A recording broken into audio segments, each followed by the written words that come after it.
नमस्कार, स्वागत है आपका खबरों का पंचनामा में। मैं हूं आपके साथ वक्ता। हम लेकर आए हैं देश और दुनिया की 5 बड़ी खबरें, जिस पर चर्चा के लिए हमारे साथ स्टूडियो में मौजूद हैं कैपिटल टीवी के editor in chief doctor Manish Kumar ji. Doctor साहब, आपका बहुत बहुत स्वागत है। धन्यवाद। सबसे पहले नजर डालते हैं आज के हेडलाइंस पर। ऑर्थर रोड जेल से आज बाहर नहीं आ सके आर्यन खान। शर्तों के साथ बेल तो मिली, लेकिन कोर्ट का ऑर्डर समय पर नहीं पहुंचा। वानखेड़े पर नवाब मलिक का नया हमला, बोले तोता पिंजरे में जाने वाला है। काशिफ खान के नाम का खुलासा कर लगाए गंभीर आरोप। लखनऊ में अमित शाह का बड़ा ऐलान, यूपी के 2022 चुनाव में बीजेपी का चेहरा होंगे सीएम योगी। विपक्ष पर अपराध को लेकर साधा निशाना। टिकैत गैंग पर चला दिल्ली पुलिस का हंटर, गाजीपुर बॉर्डर से उखाड़े तंबू, हटाई बैरिकेडिंग। NH9 और दिल्ली से मेरठ जाने के लिए खुले रास्ते। दिल्ली में जहरीली हुई हवा, शादीपुर, दिलशाद गार्डन, आनंद विहार समेत 7 इलाकों के बिगड़े हालात। AQI 300 अंक के पार।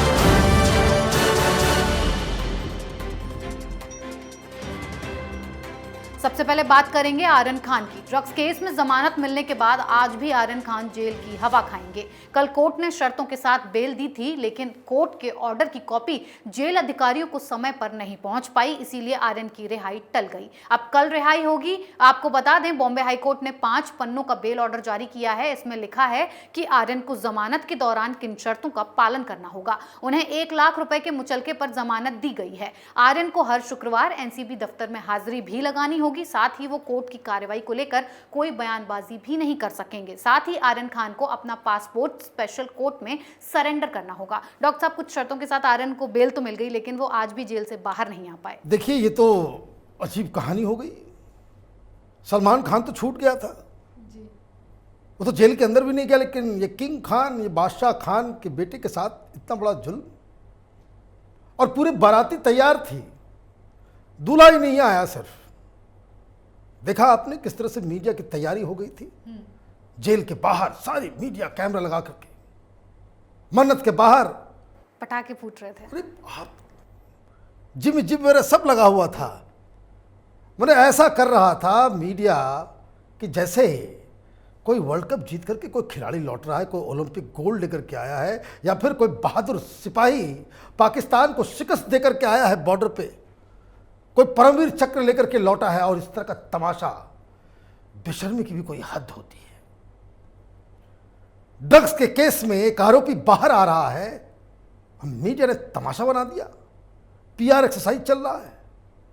आप इस देश में ड्रग्स को इस तरह से ग्लैमराइज करेंगे तो युवा तो इस अंधकार में जाएंगे ही।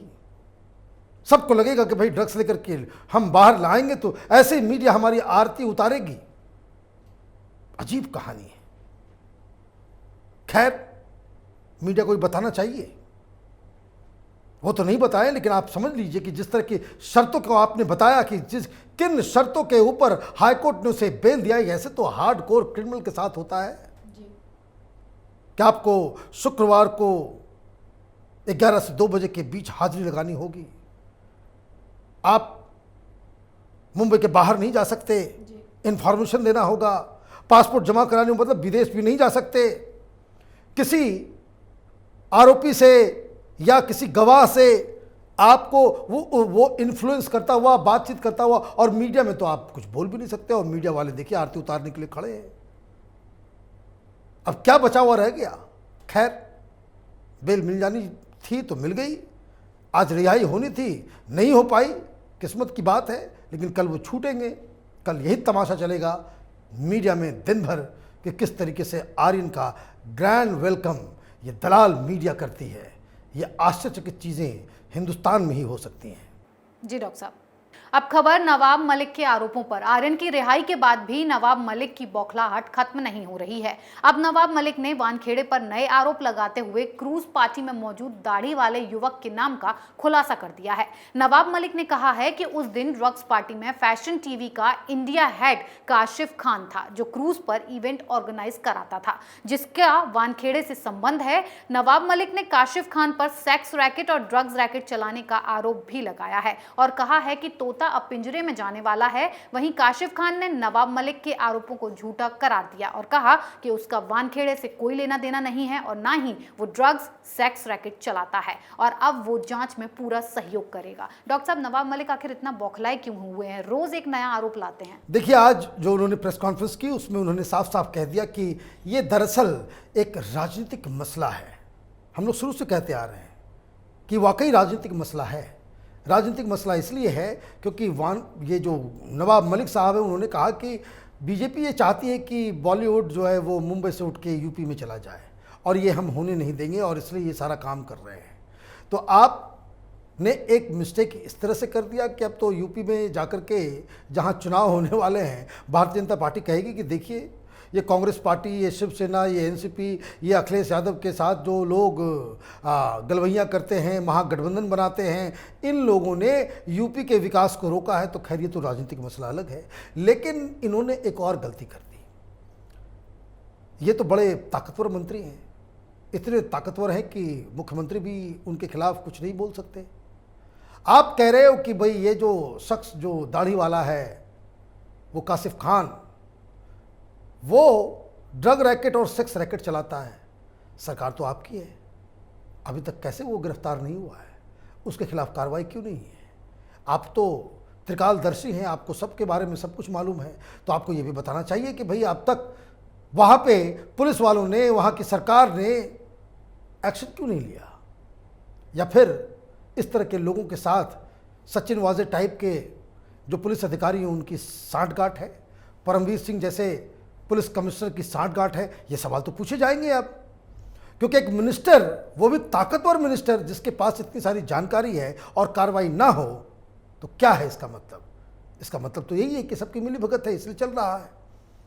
तो नवाब मलिक दरअसल वो अपना पर्सनल खुन्नस, उसके जरिए वो राजनीति करने में जुटे हुए हैं और इसमें सबसे ज़्यादा अगर किसी का नुकसान हो रहा है तो वो इस सरकार की साख को नुकसान पहुंच रहा है कि इस तरह के मंत्री जो लगातार इस तरह के आरोप लगाते हैं, कभी महिलाओं के ऊपर लांछन लगाते हैं, कभी किसी के परिवार के ऊपर जो है अलग अलग तरह के आरोप लगाते हैं, और अब उन्होंने एक ऐसा आरोप लगाया है कि जिसमें उद्धव सरकार खुद ही घिर गई है। जी डॉक्टर साहब, अगली खबर शाह के बड़े प्रहार पर। यूपी में 2022 चुनाव में बीजेपी का चेहरा कौन होगा? क्या चुनाव के बाद योगी आदित्यनाथ ही मुख्यमंत्री होंगे?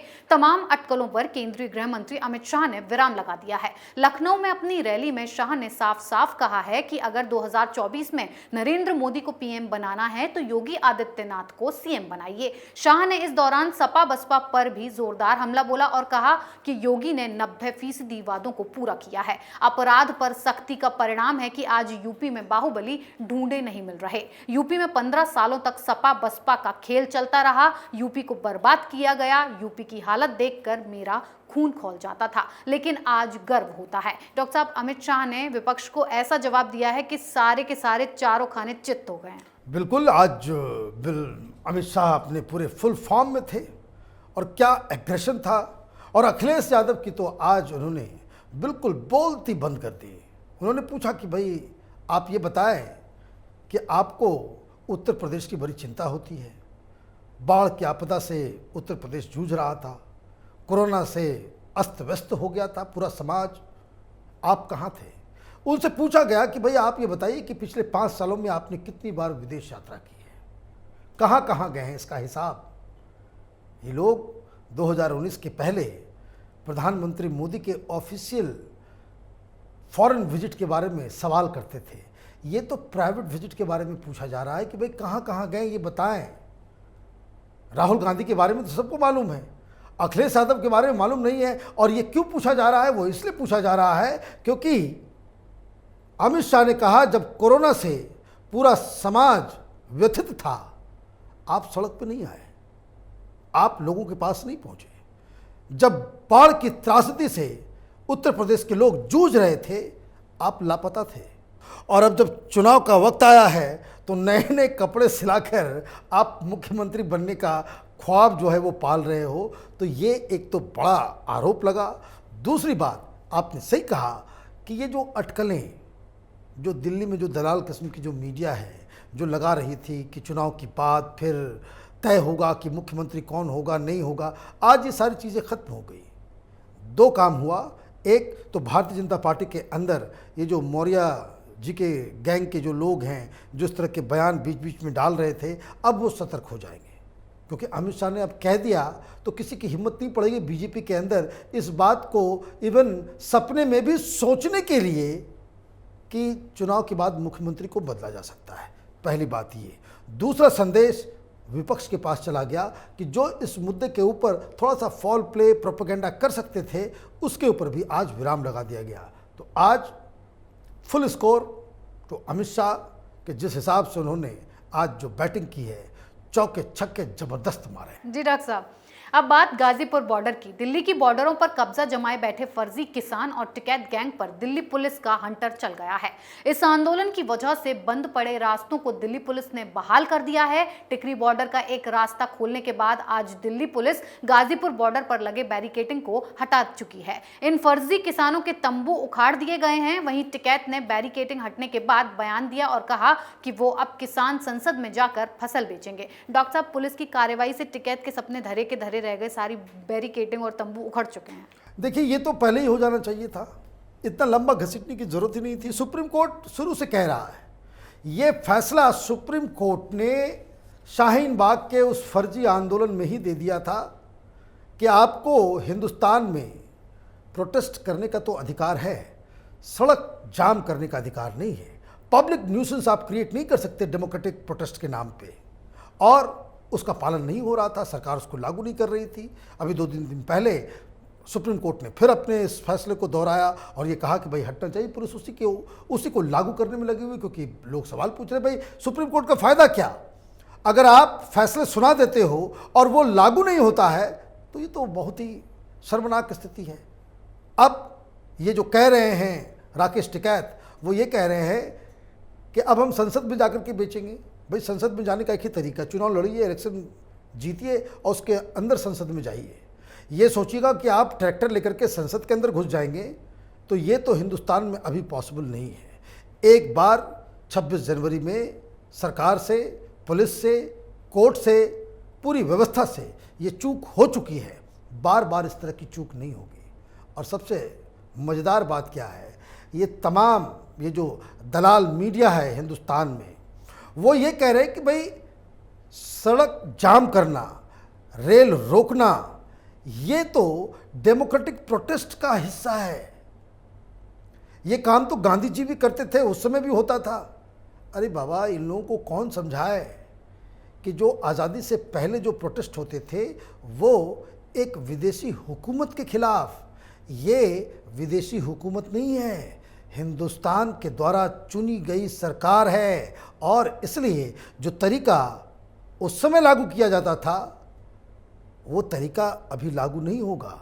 उस समय जो लोग हथियार उठा करके अंग्रेज़ों का विरोध करते थे, आज उन्हें हम भारत माता के सपूत कहते हैं। चाहे वो भगत सिंह हो, चंद्रशेखर आज़ाद हो, राजगुरु, बहुत सारे लोगों की लंबी लिस्ट है।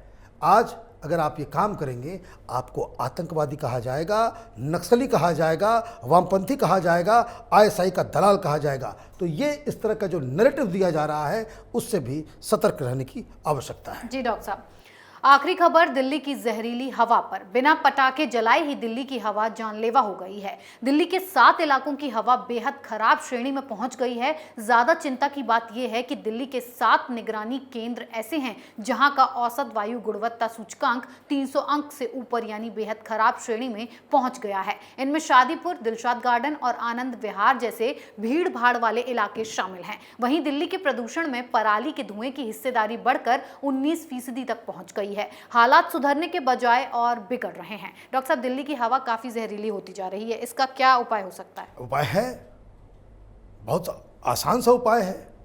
ऐड देते रहिए, मुख्यमंत्री ऐड बनाते रहेंगे, वो चमकाते रहेंगे अपना चेहरा, और टेलीविज़न चैनल पे वो ऐड चलता रहेगा, टेलीविज़न चैनल के मुंह में पैसा घुसता रहेगा, और दिल्ली में कोई इस सवाल के ऊपर कोई सवाल ही नहीं उठाएगा कि भाई दिल्ली जो है वो चिमनी बन चुकी है, हमारे बच्चे के फेफड़ों के अंदर जहरीली गैस का निवास हो रहा है, लोग घुट घुट के मर रहे हैं। और ये अयोध्या में जाकर के रामलला के मंदिर को स्पेशल स्टेटस देने की बात कर रहा है।